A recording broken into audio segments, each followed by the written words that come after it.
I don't know who would want my sagely words, but for me the biggest thing is just doing it.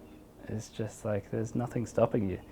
You know, we could be doing this stuff. We're very fortunate that we're able to use professional equipment and stuff, but if we couldn't, we'd still be doing the same stuff, just using, you know, you can use your phone to shoot a film now.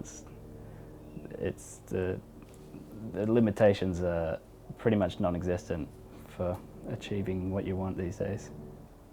I think the concept and the story is always the key thing, and gear is something that I used to be really into, and then I made a conscious decision to take a step back and say, I don't want to get involved in that because I want to be focusing on writing and executing things well rather than focusing on the technical aspects of it, because I think you can get bogged down in that sort of stuff. So people, well, filmmakers out there who are starting out, I think now is a better time than ever. Like, you got access to better stuff now than I did 5 years ago, and like 10, 15 years ago, people would have had to shoot on film, and then it's a real challenge. But now, if people are worried about cameras and stuff, I don't think it's a hard one to get around.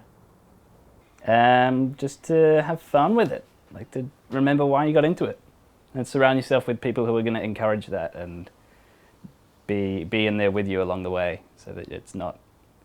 It can be a scary place on your own, but I think if you surround yourself with the right people, then it becomes, for me, it's just a good time. You know, there's nothing I'd rather be doing than being on a set with a bunch of my mates making funny stuff. Yeah, I love to shoot stuff like in consecutive days if I can, but it's pretty rare to be able to do that. That's a frustrating thing to me, is to shoot a day here and then wait 2 months to shoot the end of that scene. Is like, it's confusing, and it can be beneficial because you can cut what you've already done and see what you need to fill in the gaps, but I just feel like you get in a good flow when you shoot stuff.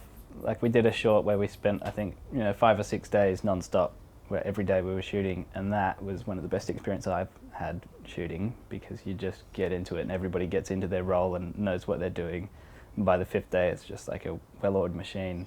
Whereas when you're breaking it up and doing it in this fractured way, it's a bit trickier. But yeah, hopefully one day we'll be able to do it back to back, but for now it's just one of the things you got to work around.